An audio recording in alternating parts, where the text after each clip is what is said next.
I'd like to call to order this regular meeting of the Lincoln-Lancaster County Planning Commission of February 18th, 2015. A printed agenda is available outside the hearing room, and a copy of the full agenda, including the staff reports, is available at the front of the chambers with the clerk. The Open Meetings Act is posted just inside the doors at the back of the room.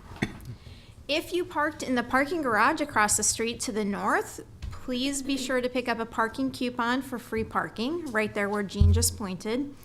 Out of courtesy for those attending this meeting, the commissioners and the staff, cellular phone usage is not permitted in these chambers during any portion of the meeting. We appreciate your cooperation. Please note, the Planning Commission action today is final on items number 1.3, pre-existing use permit number 3AE, and 4.2, special permit number 15004. Any aggrieved person may appeal final action of the Planning Commission to the City Council by filing a notice of appeal with the City Clerk within 14 days following the action of the Planning Commission.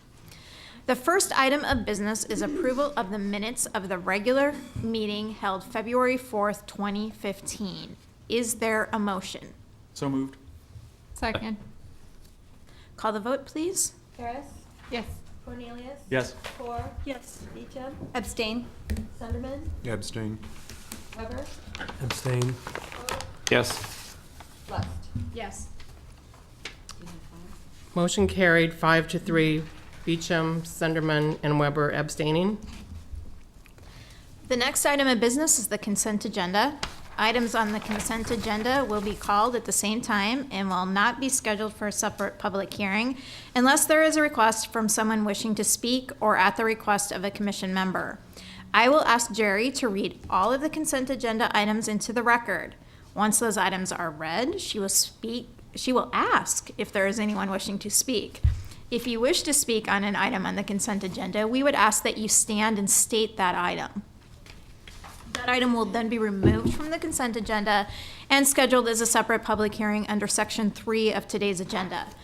All items remaining on the consent agenda will be voted upon in total with a motion for approval. Jerry, will you please call the items on the consent agenda? Yes. Items 1.1A and 1.1B are associated requests. Item 1.1A, annexation number 15001 to annex approximately 22.5 acres, more or less, including adjacent rights of way. And item 1.1B, change of zone number 05054B, an amendment to the Prairie Village North Planned Unit Development to expand the area of the PUD for a change of zone from AG Agricultural District to R3 PUD, and for approval of amendments to the development plan to allow for an additional 155 lots for residential dwelling units on property generally located at North 90th Street and Adams Street. Item 1.2 is change of zone 05061B to amend the development plan of the Southwest Village Planned Unit Development to adjust sign locations and height on property generally located at Highway 77 and West Denton Road. Item 1.3, pre-existing use permit, number 3AE, to amend the previously approved use permit for a commercial pad site at Gateway Mall to align closer with the underlying B5 planned regional business district by adjusting the front yard setback, adjusting the sign requirements, requiring additional landscaping, adding a sidewalk along the mall driveway, and relocating the sidewalk along O Street on property generally located at North 66th Street and O Street. That is 6414 O Street at Gateway Mall. This is final action by the Planning Commission unless appealed to the City Council. Item 1.4, use permit number 15002 for authority to construct a multifamily development consisting of 4 30-plex buildings for a total of 120 dwelling units, including an adjustment to the maximum height and the parking requirements on property generally located at Northwest 12th Street and Isaac Drive. Are there any ex parte communications to be disclosed by the Commission on the consent agenda? I see none. Is there anyone here wishing to speak on any item on the consent agenda? If do so, please stand and state that item. All right, since we see no one, we'll entertain a motion. Chair, I have some questions for staff on item 1.4, if we could pull that off. Okay. All right, that will be removed from the consent agenda. Item 1.4 will be removed and placed on public hearing agenda as item 3.1. All right, are there any other items that we would like removed? Okay, we will go ahead and entertain a motion on the consent agenda. Move approval. Second? Call the vote, please. Harris? Yes. Cornelius? Yes. Core? Yes. Beecham? Yes. Sunderman? Yes. Weber? Yes. Hoag? Yes. Left. Yes. Motion approved, 8-0.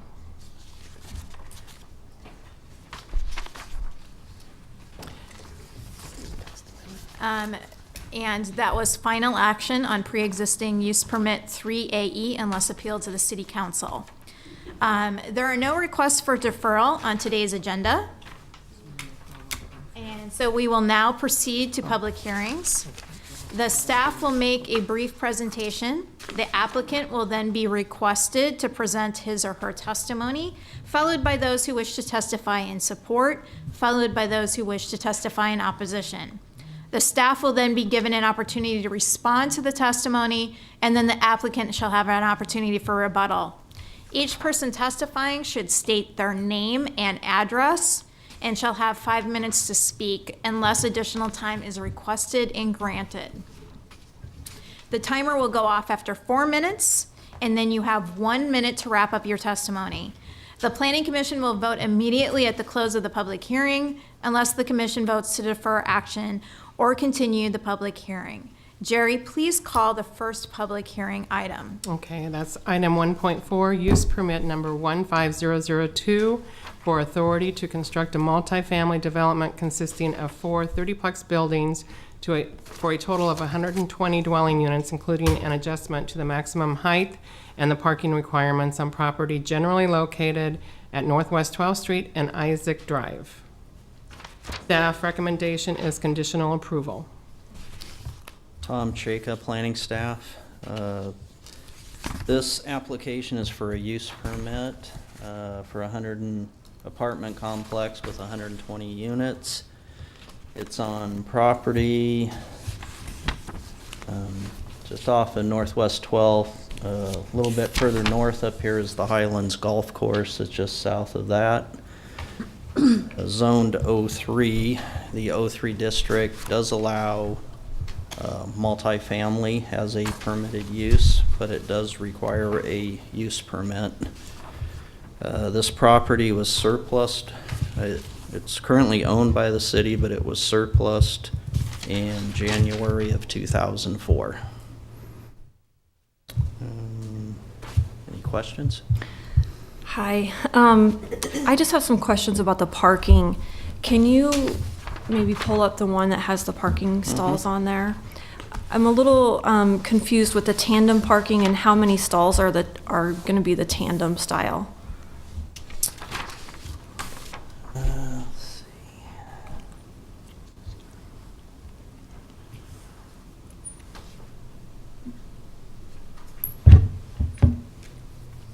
I believe, and applicant can correct me if I'm wrong, but each apartment building has some garages in front of these spaces that are in front of each apartment. So the tandem would be the space that's in front of the garage.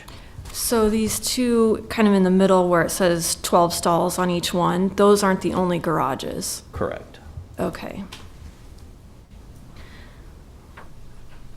That makes a little more sense. Because when I counted, I didn't come up with the right amount. Okay. Any other questions? All right, thank you, Tam. Do we have any testimony from the applicant?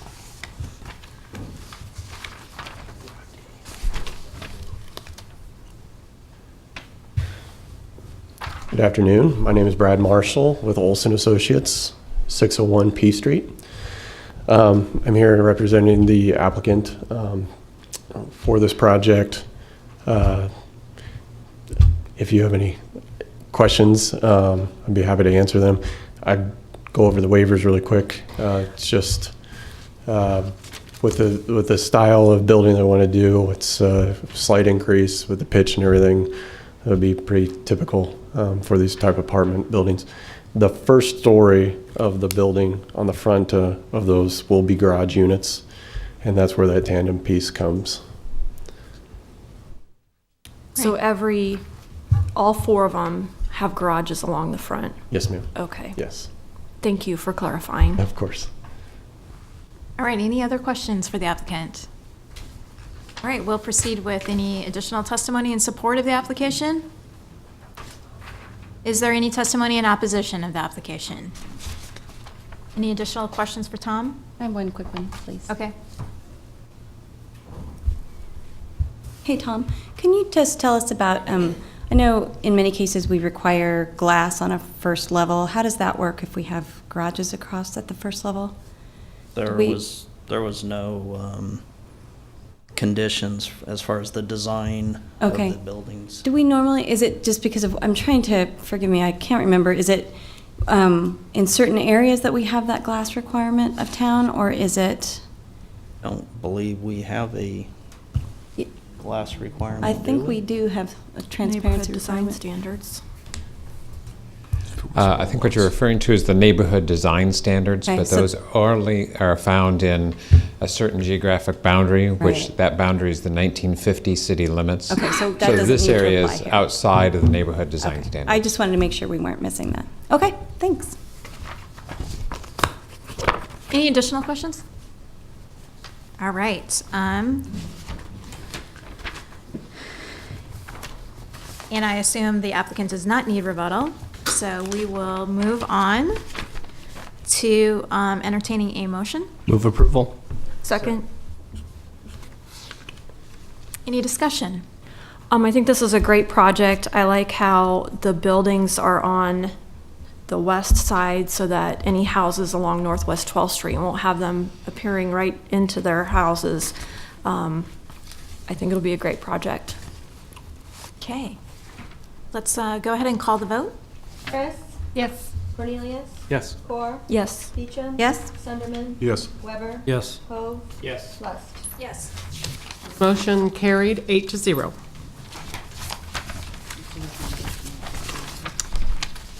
And this item is a recommendation to the city council. Call the next item. Okay. Text amendment, item 4.1 is text amendment number 15001, amending chapters 27.02, 27.06, 27.63 of the Lincoln Municipal Code relating to the zoning ordinance to allow a commercial solar energy conversion system as a special permitted use in the AG district and as a permitted use in the I-1, I-2, and I-3 zoning districts by amending section 27.02.040 to provide a definition for commercial solar energy conversion system, amending section 27.06.090 to add commercial solar energy conversion system to the utilities use group table, and adding a new section number 27.63.830 to set forth the conditions for permitting a commercial solar energy conversion system in the AG district. The staff recommendation is for approval. Are there any ex parte communications to be disclosed on this application? I see none. Good afternoon, Sarah Hartzell, Planning Department. Text amendment before you today is to add commercial solar energy conversion systems to our text. We're doing this in 3 different places. One is to add a definition of commercial solar conversions, energy conversion systems, mouthful, let's just call them CSECs, to the general definitions. Then, I have to pronounce that very carefully. Then also in our use group table, which I have here to show you, Currently, every use group table has kind of a descriptive paragraph ahead of the table that tells what that particular use group is about. The use group table for utilities includes the phrase at the end, and alternative and renewable energy generation systems, which logically could include the solar systems. And down at the bottom of this table, if you look down here, it says all other uses in this use group, and it includes permitted in all of our industrial districts. So at this time, you could assume then that commercial solar energy systems are already allowed in our industrial districts. This text change would add specifically commercial solar energy conversion systems to that paragraph. It would add them then as specially permitted uses in a new line in the table. Sorry, I should have zoomed out a little bit on this. Oh, That's the brightness. There we go. So right here, you can see we're adding them in as a specific use and showing them as permitted, just as they would have been permitted down here. But we're also adding this specially permitted use in the AG district, and that's the change that we're showing in that table. And then in addition, we'll be adding some conditions to our special permit chapter 27.63, a new section 830 that spells out conditions of approval for these systems. The first one being that they are photovoltaic systems. There are two basic types of solar energy systems in use right now. Photovoltaics convert the energy of the sun directly into electricity using the solar panels that we're all used to seeing. There's also solar thermal systems, and they use the heat of the sun to heat some kind of a fluid up that would then turn a turbine and generate electricity similar to the way electricity is generated with a coal-fired plant or some other heat source. This is specifically addressing photovoltaic systems. This is the request that's made at this time. The other systems would require some additional language. As you can imagine, when you have machinery that's actually turning, you could have some sound issues and things like that. We're not addressing those at this time. Those systems aren't as commonly used in the United States.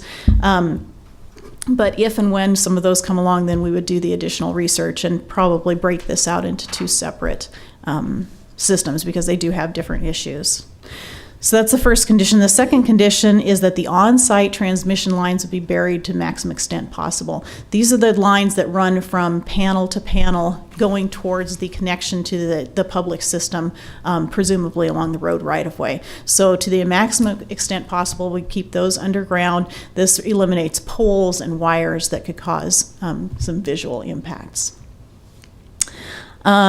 Where the use is adjacent to, and we list a group of uses here. This is based on some of our other special permits, particularly our excavation and mining special permit, where we're identifying particularly public uses and residential uses that could experience more impact than other uses, and requiring visual screening where appropriate, when the Planning Commission determines that they are appropriate along those frontages. And then the final one is to establish a decommissioning plan and a bonding enforcement structure that we can use to make sure that if and when these are not used anymore, that the structures are removed from the site and the site is returned to its agricultural use. Those are the basic conditions. Our comprehensive plan identifies in a couple different places our vision and plan section, our first chapter, and our energy and utilities section, the need to encourage and bring forward these renewable energy sources, and this will support those goals. And we believe that the conditions proposed are appropriate and will protect the public interest, and we're recommending approval of this text amendment. Any questions? Sarah, lots of times when we have a text amendment to like an allowed use, we also amend the county text too. Can you just give me an idea about what the status of these type of systems would be in the rest of the county? In the rest of the county, they aren't defined or included in the, and we don't have use groups in the rest of the county, so we don't have that industrial use. I would assume by thinking back to what the industrial district allows in the county, that they would be allowed in the industrial district. However, there's very little industrial district in the county. Most of it is in use, and it basically identified that because it's historically industrial. We would probably, if this was proposed out in the county, look at a text amendment at that time. Right now, we hadn't done it. We don't have anybody coming forward with that proposal, but presumably it would be language that was similar, if not identical to this language. Okay. Any other questions for Sarah? No, Ryan? Yes, the systems that you mentioned here that turn solar energy into heat and turn a generator, it says additional research would have to be conducted to determine whether they're appropriate in the AG district. What would be the process? Are we talking about adding a separate text amendment, or? I think you could do it as a separate, or you could do it as an A and B under the same commercial, or, solar energy is the umbrella, and then there are two types. The two types have very distinct impacts that need to be addressed in distinct ways, and so that's why we would probably end up keeping them separate to some extent. Okay, thank you. Any other questions? All right, do we have testimony from the applicant?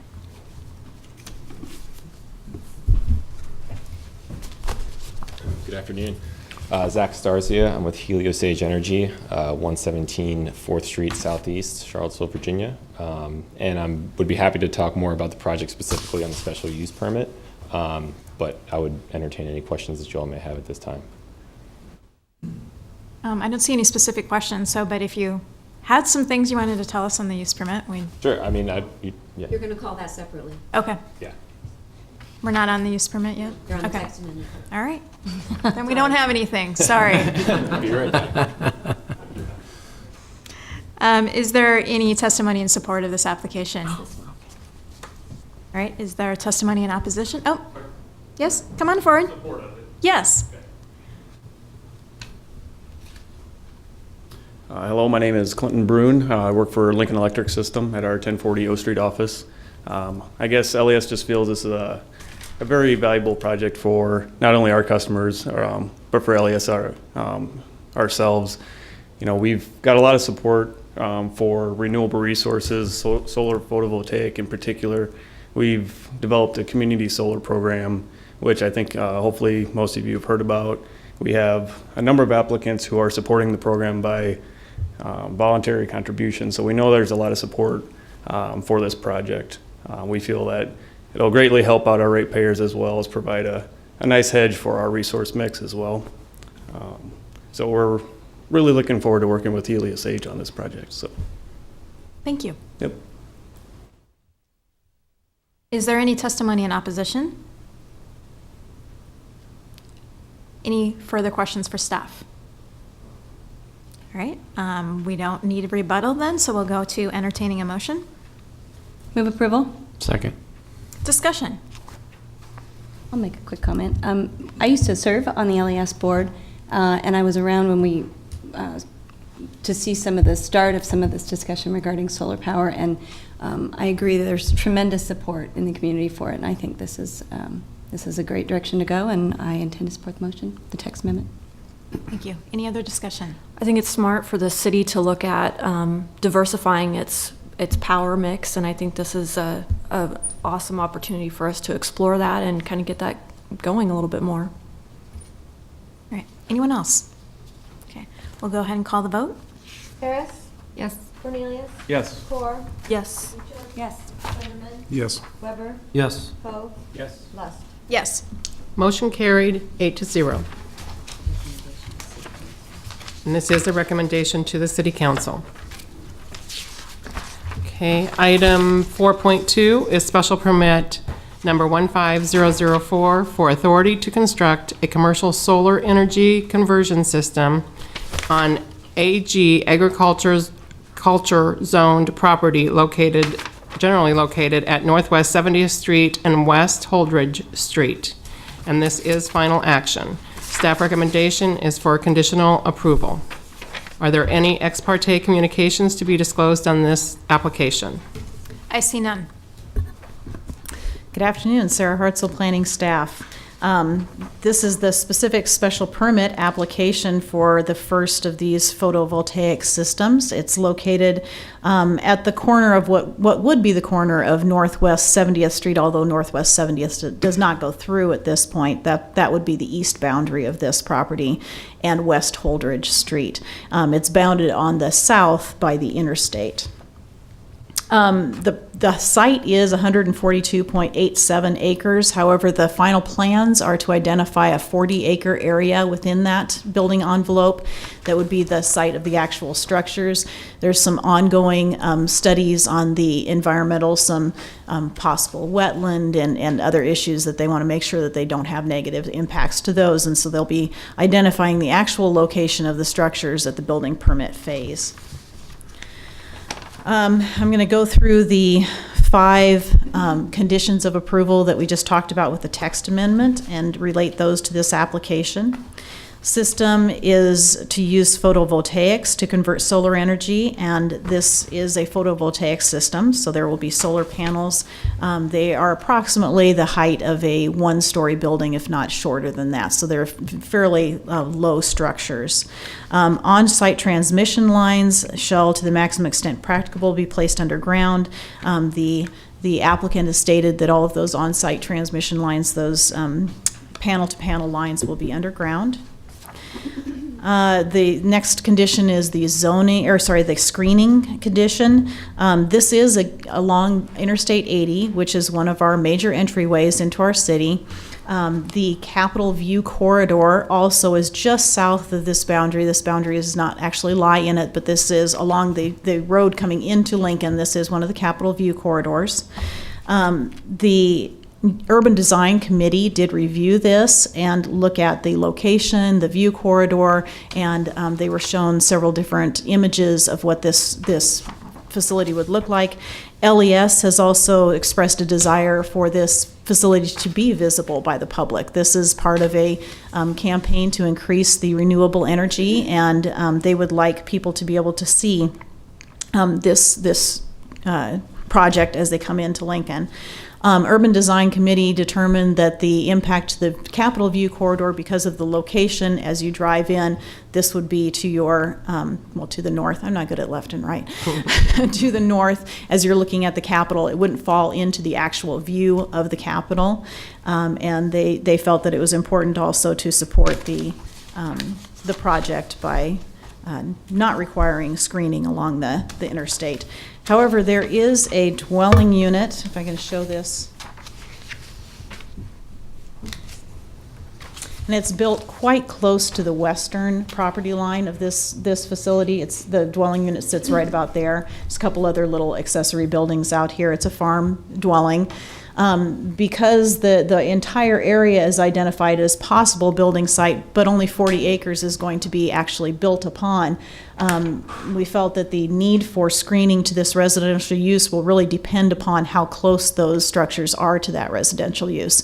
And decided that if they were at least 500 feet away from the property line adjacent to that residential use, that no screening would be required. But any portion that is within the 500 feet of that property line would be required to be screened at, oh dear, now I'm going to forget, 70%? Yes, 70% from the ground to 8 feet along that portion of the property. So that could be coniferous trees or a fence or something like that to screen that. And that's the recommendation that we're making on the screening. The decommissioning plan, the applicant has supplied a decommissioning plan that describes all of the actions that would be taken at decommissioning time and identifies the cost of decommissioning, the value of the materials that would be collected at that time. The agreement with the applicant is that as long as we're supplied with information from an engineer that attests to the cost of the decommissioning and the value of the materials, that we would bond at a level of either 1.25 times the difference between those two, so the gap between the value of the materials and the costs, or $50,000, whichever is greater. So we will be getting those bonding materials from the applicant. There are a few small issues with setbacks that we've worked through. West Holdridge Street is identified as a future arterial, and so at some point, we'll be wanting right-of-way that's 60 feet from the center line, and we would like to have the setback be measured from that 60-foot line rather than the line currently, which is only 33 feet from the center line of the road. And so they are showing, I should probably show you the site plan instead. Showing the building envelope reflecting that. So this kind of shaded bar that runs across here represents 60 feet from the center line, which would be the ultimate right-of-way. And then the other line below that, the gap between that and the white space, is the 50-foot setback. So measuring that 50-foot setback from that future right-of-way. There is also a plan along Interstate 80 to do some realignment of Interstate 80 and move the westbound lane slightly north. NDOR has reviewed this. We have a protection corridor is being reflected again in that darker shading there, and then the 100-foot setback is being measured from that protection corridor to assure that there's plenty of space down here where they plan to do some realignment of that, that lane. I believe that's all I had to talk to you about. Are there any questions? We'll do Kathy, then Maya. Sarah, can you just tell us, if at some point this project expands, will the plan come back to us? You know, you mentioned the screening and only if it gets close enough. How will that work?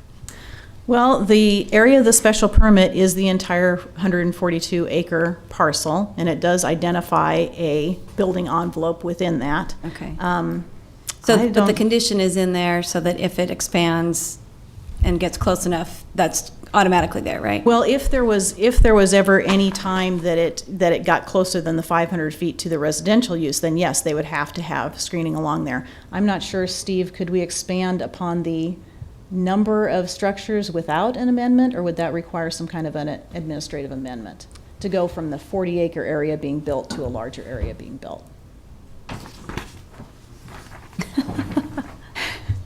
The special permit would cover the entire white block on their application. The entire special permit area wouldn't have to be amended. As it's currently drafted, it says 40 acres within it. So we have the ability to add 15% to dwelling units and floor areas. This would be rather unique to expand a work area within it, but potentially we could. Maya? So is this going back to the Urban Design Committee, or only if they request the site plan to go There's back? not a requirement that it go back to the Urban Design Committee. It's certainly, the applicant could certainly take it back to the Urban Design Committee. And could they then change their recommendation? I don't think that there would be a mechanism for that. So it would basically just go back for their review. For them but still to review it, move yes, forward yes. as- I think that they have already determined that because the location wasn't identified, the 40 acres within that 142 isn't specified. I think when they looked at it, they had to look at it as if it could be anywhere on that 142 acres. I think that the desire to look at it again was just because they wanted to see what it was actually going to look like. I don't think that they think that there's going to be, depending on where they go, that there's going to be an impact on that view corridor, a negative So impact. this is their final recommendation? That is their recommendation. Waiving the screening? And they did make is a okay with motion them? on it, yep. Okay, got it, thank you. Anyone else? All right.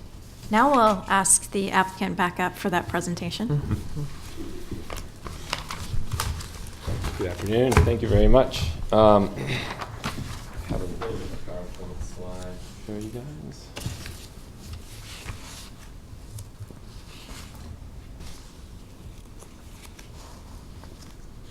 Great. Yeah, so a brief introduction on Heliosage.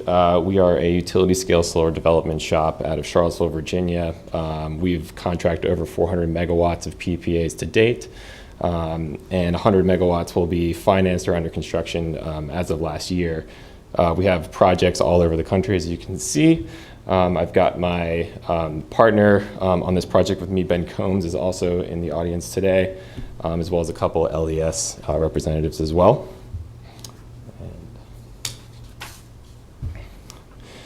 Again, a couple of just quick representative projects from Heliosage. As you can see, some of these projects are in the same size as the one that's proposed today. The Holdridge Solar Center is a 5 megawatt project and is similar in size and technology to projects in our portfolio right now. And just a brief introduction to solar farms in general. These solar farms tend to preserve agricultural lands for decades. The contract with LES is for 20 years. After the term of the project, the land is returned to its original condition. That's contractual between the project and the landowner. Oftentimes, these systems are considered permeable and they don't cause any additional runoff. The panels are actually driven into the ground with no concrete around those pylons, and they do not inhibit the flow of water at all. We also purposely avoid environmentally sensitive areas with this, which is why the whole 140 acre parcel is being considered today.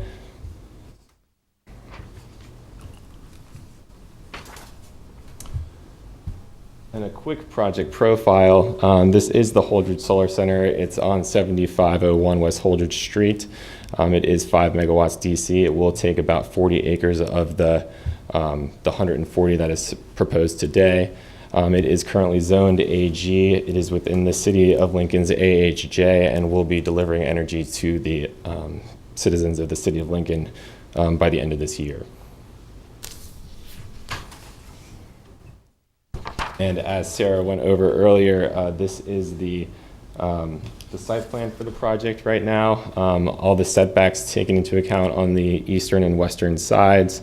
The north side as well with 2 access points that will enter the property. And then also from the south for the NDOR. Again, the final footprint of the project being 40 acres within that shaded block in the center there. It's also good to note that Heliosage will submit a final site plan with the planning department prior to obtaining any sort of construction permits. So there will be definitely communication between both parties on that. And just to further put the project into context, these are some images from our projects. As you can see, these are tracking systems. They have a single axis down the middle, and then the panels will actually tilt east to west across the sky. It tends to capture more energy in the shoulder hours, especially in the early mornings and in the late evenings. So it's just it's a really nice technology, and it's deployable all across the country. And yeah, this was a project that was selected by Lincoln Electric Systems after a competitive solicitation process. I'm sure Clinton or another LES representative can speak to more about the long-term resource plan of a project like this. The Urban Design Committee did review the site plan, as we have already discussed. There's also an educational component to this facility. We do feel like it's important to educate the public here about this technology. It's really cool. And we've also reached out to all the adjacent landowners within a half-mile radius. I know that the city requires a 0.25 mile radius, so we really tried to encompass everybody that we could when we reached out to them. That also included people in the south of I-80, so really tried to let everybody know that this project was moving in the right direction. So at that point, I'll take any questions that you may have. Sure. Can you give us a sense of scale of the panels, how tall they are from the ground? Sure, yeah. Generally speaking, we say 6 to 8 feet, but it will definitely not exceed 10 feet. It's also worth noting that there will be a 6-foot security fence around the facility as well. So Get any sun tanners up there trying to... That's right. Yeah, unlike the solar collection, the mirrored systems, you won't find anything like that. So. Other questions? As far as the transmission lines, I know that they're supposed to be underground, like between the panels. Will you have any above ground on this project? So Lincoln Electric, it will be running a feeder to the project, but everything inter-array will be underground. So if I'm understanding correctly, there might be one feeder that's overhead to their site that's located On the pretty site, close yeah, there. on the north side, there may be an extra pole that would be there, but that would be the only. Pretty additional- minimal. Right. Great. Will the landowner be able to use the land at all, or it's exclusive to you at this point? Great question. We are working with the landowner right now. I'm sure he can fill you in, but the plan is to be able to, for him to use the crop circle that's currently there. He's sort of indicated his minimal size, and we are working together to sort of help solve that problem, but yeah, we're trying to figure out how both of these things can coexist on the same property. But the 40 acres will be contiguous. There won't, you're not going to break it up into. Again, that's going to depend on the sort of environmental stuff that comes back. We're working through that right now, but upon, when we get further clarity on that, we'll be submitting a final site plan. So it may be one piece, it may be two pieces, but it will be within the section that's submitted today. Thanks. I see, you mentioned the site plan. I see that Urban Design did ask that you guys come back to them once you have it. Do you plan to do that? Once we have a final site site plan? plan, mhm. Yes, yeah, and Okay. especially prior to any sort of construction permitting, that will be, Great. yep. Ed Zimmer has been my contact over there, so. I assume when you talk about some of the environmental concerns, you're talking about, it looks like maybe there's a little stream that runs through part of the property. Correct, yes. Yeah, there's a stream in the middle of the property. We're also, there's a lot of different testing that's going on. There's boring in the, sort of underground to sort of see what's in the subsurface and how that can conduct electricity. So there's a few different things that'll sort of help guide towards where the project will ultimately live on the property. And if I was understanding correctly, so the landowner will still be able to farm some of this Sure. because you're not taking up the whole Correct. section. Correct. Great. Any other questions? Maya? So if the desires visibility, will the security fence then be somewhat transparent or will you be able to see through it? Yeah, you will be able to see through it. It's just going to be a simple chain link fence.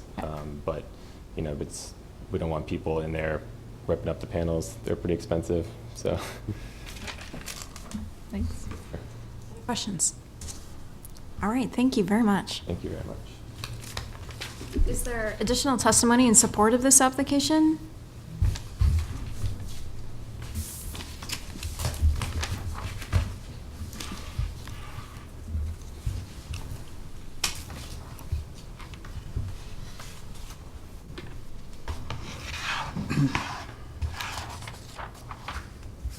Good afternoon. My name is Gary Hellerick, 2854 County Road A, Valparaiso, Nebraska. You can go ahead.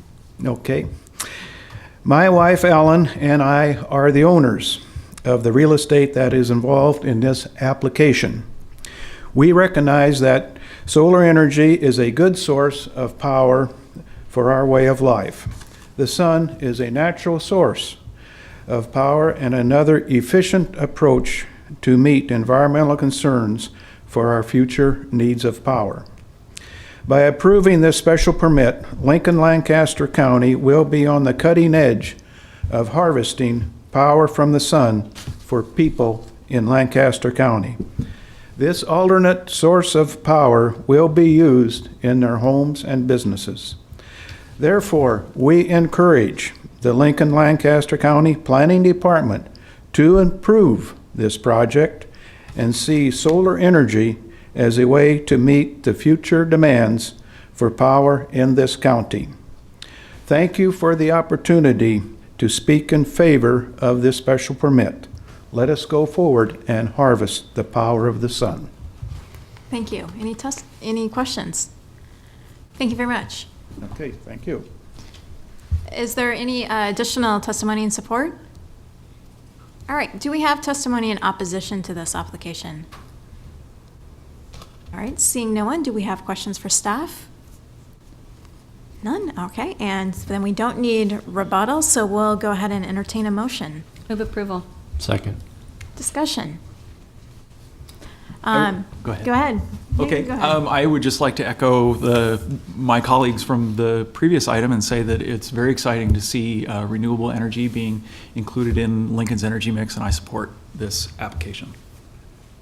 I'm also going to support the application. I think it's a great move for the city and the county to have this type of energy source for us. And I just want to say I was recently at the Boston Scientific, and that's really cool. So I'm going to support the application.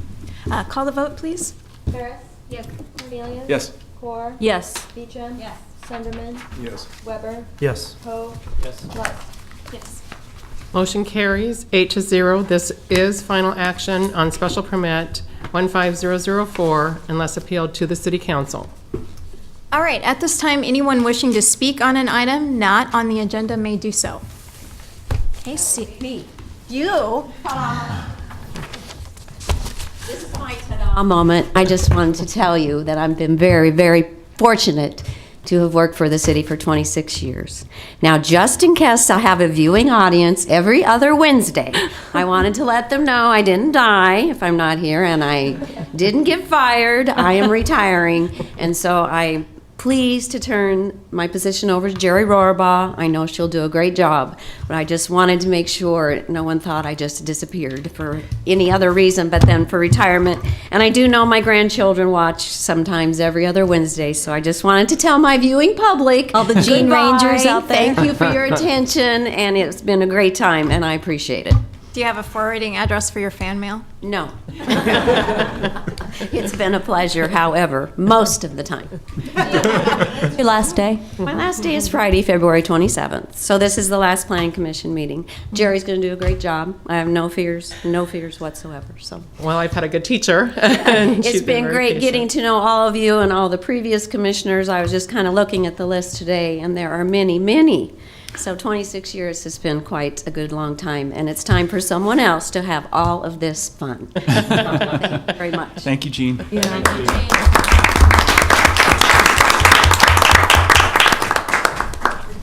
Okay, well, now I think we're adjourned. Thank you.